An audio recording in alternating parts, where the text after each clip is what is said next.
Time goes by so fast. I'm sure you know this. You've probably experienced this in your life. I don't know what part of the world you're in watching this right now, but in the part of the world that I'm in, it's spring. Spring has sprung. I'm making that declaration. Spring is here. How do I know that?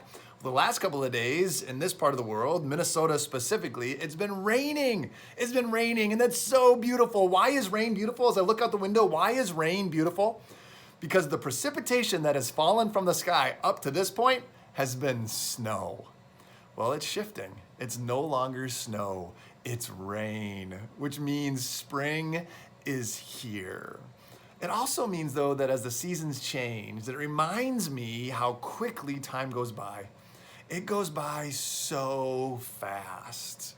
I don't know if you've experienced that in your life, but I'm sure you have. And one of the realizations for me in my life, specifically this year, is that this will be the 20th anniversary of when I got my first real job.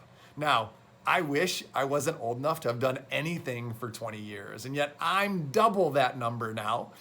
And so there are many things that I've been doing for 20 some years, and yet it was the first real job I got 20 years ago that made me go, oh man, time goes by so fast.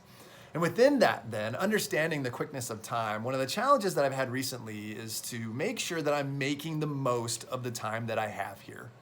Because it goes by so fast, and we all have a limited amount of time, we gotta make sure we're doing everything we can to make the most of it.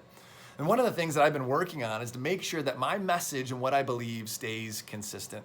See, we live in a world right now that is constantly changing. Time is changing, people are changing, and within that, there's a number of things that are changing.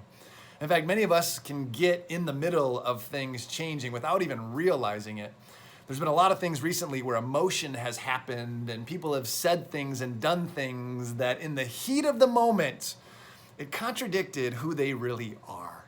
In fact, we've just seen that recently with a couple positions where people were either hired and let go right after they were hired, or hired and never even stepped foot in the position because something they did 20 years ago, a comment they made, something they tweeted, came back to where they are now and contradicted the person that they are today. And because of that, they weren't able to start the position that they were given.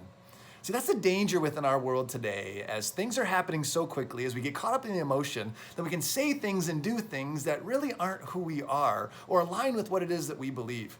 We end up becoming a walking contradiction. And that's difficult in our world today to keep straight because so many things are happening so quickly. And it's something that I've been challenged with my messaging and my words is to make sure that we're consistent.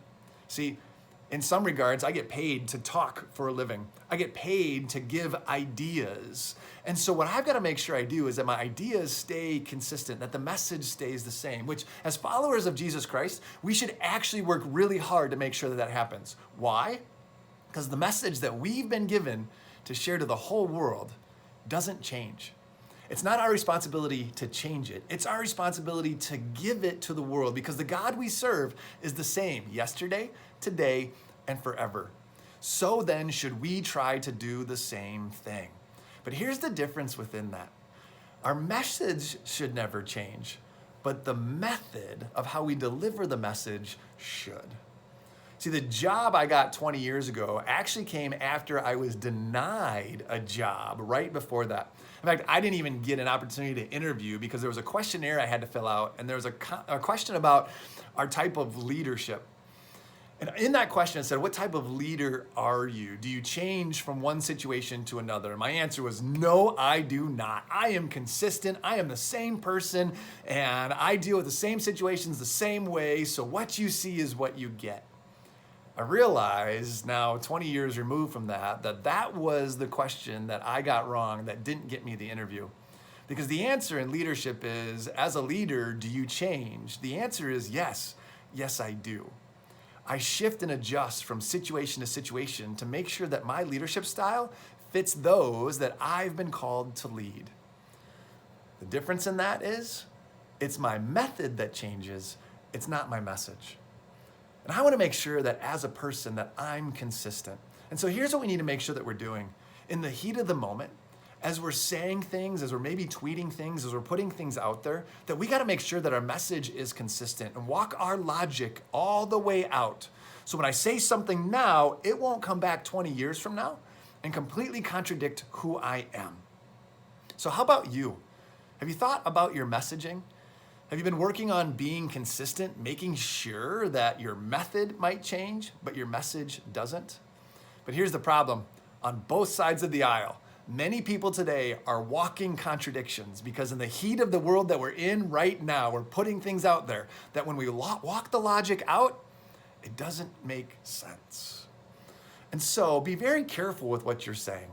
Understand that we serve a God who never changes, a God whose message is the same, but a God that has challenged us to make sure that our method shifts so we can continue to reach the people in this world in the name of Jesus. So that when we go out there, when the world sees us, they'll see him through us. Have a great week. See you next week.